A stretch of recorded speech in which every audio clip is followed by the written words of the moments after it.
Today, you are going to do two things. You are going to listen to a natural English conversation as well as learn some new vocabulary. That's coming up.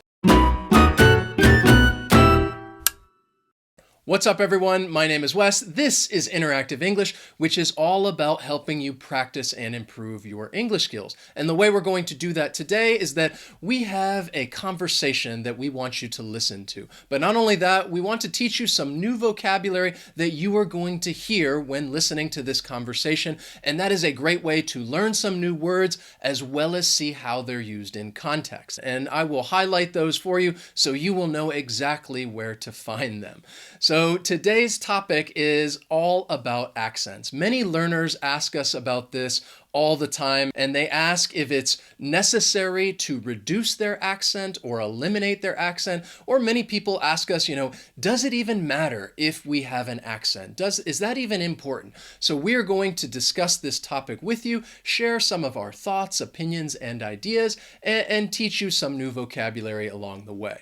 So first, let's go over the vocabulary that you are going to hear in our conversation. The first word that I have for you is slight, and this is an adjective which means small in degree. So you often find it before a noun. In this case, we're talking about a slight accent. So that's a very common way it might be used when discussing languages. And if you have a slight accent, you really wouldn't hear much of an accent at all because it is slight. Then we have an expression which is, I just thought it was a fun expression, spoiler alert. And if somebody says spoiler alert, then they're talking about that some future information is about to be revealed. Often it's used in the context of maybe a TV show or a movie, and you're about to reveal some information and you say, okay, this is a spoiler alert. Sometimes it's even used sarcastically when something is very obvious and they state the obvious, and then another person might say, whoa, spoiler alert. So it depends on the context, but it can be used sarcastically as well. Spoiler alert, at the end of this lesson, we will ask you to write to us in the comments. Then we have a verb, which is to impede. And this just means to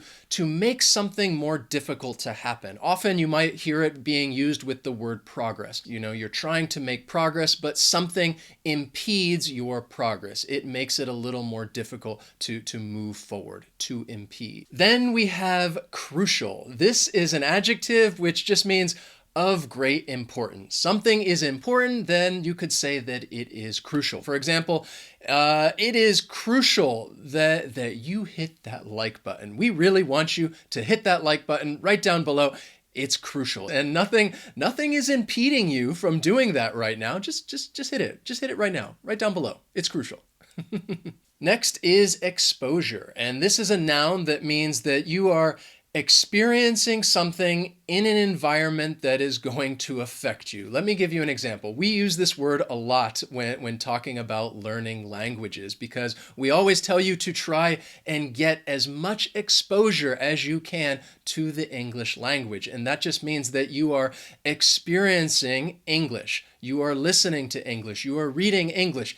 It is a part of your environment. You are surrounded by it, and it is affecting you. It is affecting you because you are learning. You are learning the language because you are getting a lot of exposure. Next is an expression to get people down, or you could say to get someone down. And that just means to make someone feel a little depressed or demoralized. That, if something gets people down, then it just makes people a bit sad. It's not a good thing. Or if something gets you down, then it's something that maybe demoralizes you, and it's just harder to keep moving and keep learning and keep going forward. But as long as you get that good exposure, that is what is so crucial to developing your language skills. And hopefully nothing is impeding you from your progress. And you see how I'm doing that? Just using all these words so that you'll remember them. Then we have an idiom, which is to put a spin on something. And often that something is just it, to put a spin on it. And this just means to interpret an event in either a favorable or unfavorable way. So for example,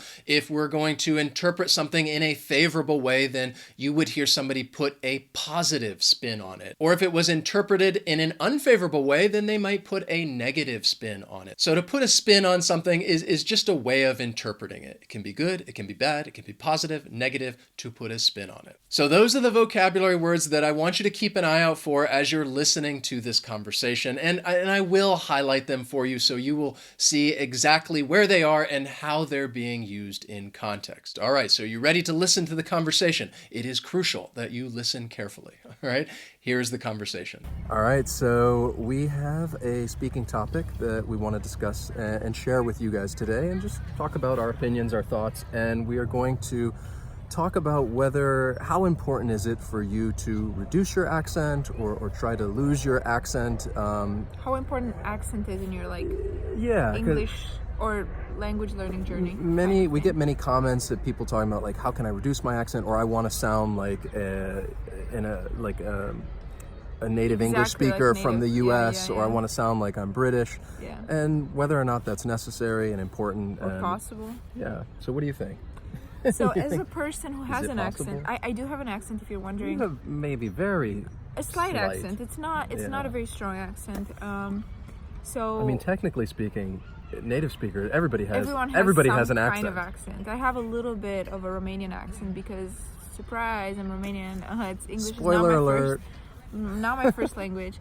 But I'll say this: it is and it isn't important. It is in the. Mm-hmm.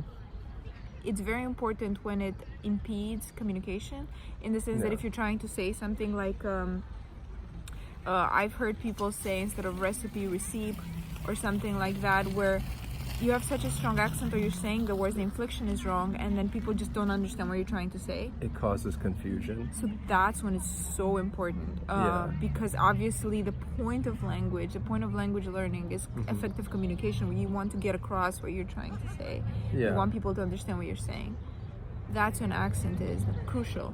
But most of the time, your accent is not going to mess with that, not too much. I think it's rare, that happens. I mean, I do understand as well. I know we've taught some learners that would say, I want to reduce my accent because it's for work, or maybe they're applying for jobs, and they're worried that whoever is interviewing them, that person might judge them or something on their proficiency. That could happen, yeah. So I understand in that context that people would be like, okay, I want to sound as fluent as possible, and therefore they want to reduce their accent. But I want to say something, that as somebody who's learning English, if you're learning English and trying to improve your accent or are worried about your accent, there are things you can do to improve it slightly, even though it's like... Such as? Well, like when I was learning, I kept saying cookies instead of cookies. It's like my... And everyone thought, oh, it's like cute the way you say cookies. It's like you would say with teaching little kids or something. Yeah, the cookie monster. Well, because I thought the ooh sound, Yeah. But in the same time, I heard a lot of native speakers say cookies, cookies, cookies. And I just learned the one sound, and then once you learn one sound, or instead of before, saying before.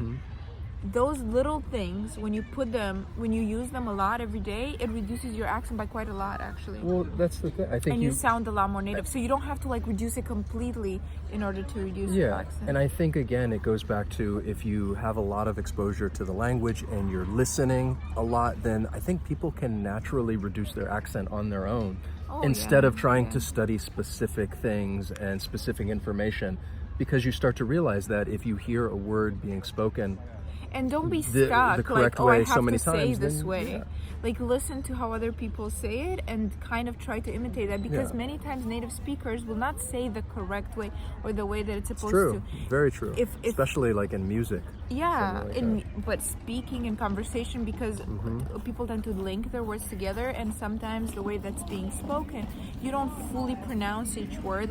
You don't say I'm going to the beach. Yeah, you don't say the final G sound, is what I meant to say. Oh, okay. Yeah. You kind of drop that G in the continuous tense. Especially if you link it with other words. So I would say just pay attention to what's going on around you, and try to say that way, but realize and keep in the mind of in the back of your mind that it's not going to be perfect. You will make mistakes, and that it's okay, because it's been my experience in the English speaking world that people you know, we have so many speakers from so many different countries, and it's so accepted. It's like the one language where it's so accepted to have an accent, and it's really welcomed, and it's kind of a conversation piece, and that's another way for you to practice your language. It's just to just talk to other people and tell them about your story, tell them where you're from, and you practice your language. And it's perfect. It's perfectly, like Ioana just said, perfectly okay to have an accent. I've been studying Spanish for years. I've lived in 3 different Spanish-speaking countries, and I still have, I think, a strong accent. I don't think it's strong. I think it's so. there. Entonces, si ustedes que están mirando este video y si pueden hablar español, dime lo que piensas y escríbeme un comentario qué piensas sobre mi acento en español. Entonces, so people can read about it and be like, oh yeah, that guy sounds like he's from They're like, his the English US. is really weird. maybe, but yeah, it's okay. And I think like you just go with it. I think again, we all have our personal reasons why you may want to reduce it, and that's perfectly fine. And again, I would encourage you guys practice. You know, try to practice that, especially if you can identify where you're having some trouble with certain sounds. But I don't think it's something to stress out And I would about say or don't let worry it bother about. you. Or you know, and again, I think it really gets people down, like you said, if they make the mistake. If somebody says, "Hey, I don't understand what you're saying," or like, "Can you repeat that?" I understand that makes people feel maybe a little bad sometimes, or a little down, like, oh gosh, I need to. Yeah, but that gets better. Improve. And I wanted to say, like, don't it. I don't know. For me, it's been a positive thing having an accent, living in the U.S. because it's always been a conversation piece. People asking me, "Where are you from?" And I think if you keep it as part of your identity, well, try. I mean, it's up to you. If you want to keep it forever, that's fine. If you want to improve it, that's also okay. But it can be something that's interesting about you, that's unique to you. Yeah, it just means you speak special. another language. It means you're, you have this other background story, and you could put a positive spin on it. And I think it is a positive thing that we all have these different things to share. Yeah. I think in the U.S., I think it's seen as a lot of people will talk about like, oh, they like the English accent from this country or this like. So it people just usually depends. like accents. Yeah. So yeah. It's not something go to with shy it. away from. Go with it. Go with it. Go with it. So, hope confident. you, in the comments, like, let us know. We just want to hear from what should we let? What do we want them to let us know? Do you have an accent? Do you feel embarrassed about it? Do you feel okay with it? Yeah, write to us something how about do you feel about it? About accents. If it's something you're interested in reducing, if it's something you accent feel do you you think need is to cool? do, and why you might need to do it. Because again, we want people to share information that everybody might enjoy reading about and that's useful and insightful. Because again, it just helps people. My baby's right there. She's right there. Ooh, a little Our girl. baby. She's over there. Right over there. With her grandparents. Right over there with grandma and grandpa. So, all right. So write to us in the comments. We love hearing from you guys. And as always, thanks so much for watching, and we'll see you next time. See you next time. Bye.